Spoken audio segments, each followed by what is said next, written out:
노동자들아, 잘 살아보자.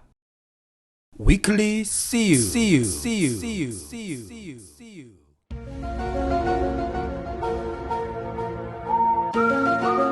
지난 시간에 신협의 역사를 알기 위해서는 바로 유럽의 강대국 독일부터 알아야 한다고 말씀드렸습니다. 하지만 신협 운동의 근본이 되는 협동조합 운동은 산업화가 먼저 시작된 영국에서 시작됩니다.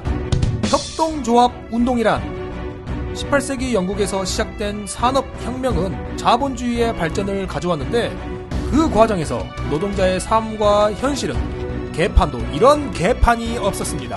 살인적인 노동시간과 제대로 이루어지지 않은 교육, 그리고 근본 없는 임금까지 노동자의 현실은 열악하기 그지없었습니다. 이때 노동자들아, 잘 살아보자 하고 시작된 운동이 바로 협동조합 운동입니다.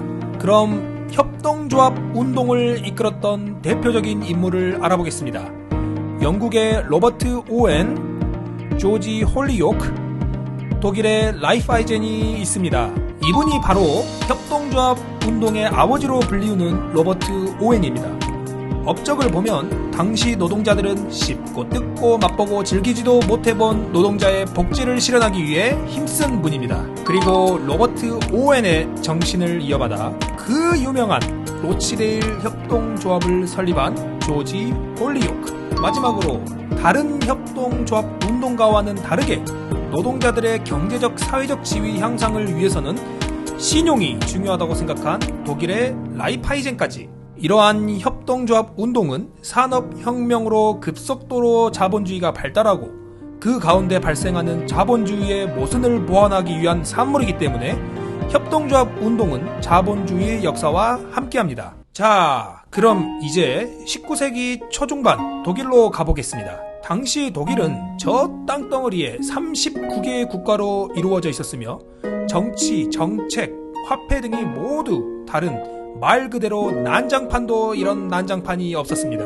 즉, 정치, 정책, 화폐 등으로 난장판이던 당시 독일에서는 산업혁명은 그냥 옆 동네 소문일 뿐이었습니다. 그런데 난장판 독일이 프로이센을 중심으로 하나가 되기 시작합니다. 그러면서 독일도 산업화가 급속도로 이루어지기 시작합니다. 그 속도는 실로 어마어마했는데 산업혁명 종주국 영국을 따돌리며 엄청난 산업화를 독일이 이루게 됩니다.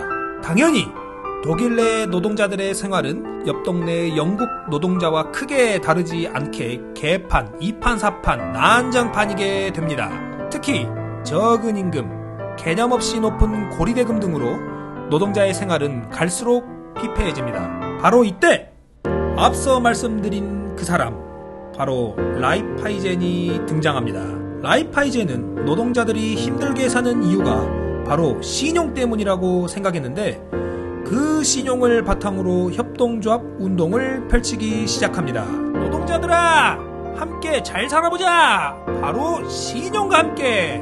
신용 더하기 협동조합 운동, 우리가 잘 알고 있는 바로 신용협동조합 운동, 즉 신협이 역사적으로 탄생하게 된 순간입니다. 이 라이프하이젠의 신협 운동 정신을 이어받아 유럽에는 크고 건전한 협동조합 은행이 생겨나기 시작하는데 대표적으로 독일 최대 규모의 은행인 DZ은행, 네덜란드 최대 규모의 라보은행 등이 100년이 넘는 역사 속에서 조합원을 위해 은행 서비스를 제공하고 있습니다. 유럽의 선진국 독일, 오스트리아, 네덜란드를 보면 신협이 겁나게 어마어마하게 많이 있으며 신협을 이용하는 조합원도 허벌나게 많습니다.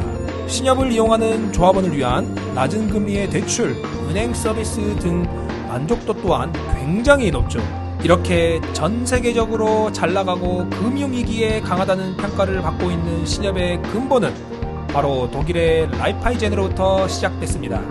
그런데 한편 1950년 2차 세계대전 이후 가장 많은 사상자를 낸 세계 최대 규모의 전쟁, 바로 한국전쟁.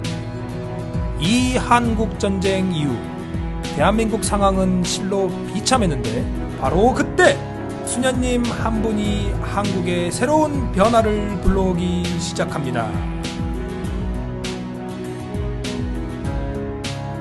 영상이 유익했다면 구독과 좋아요를 부탁드립니다.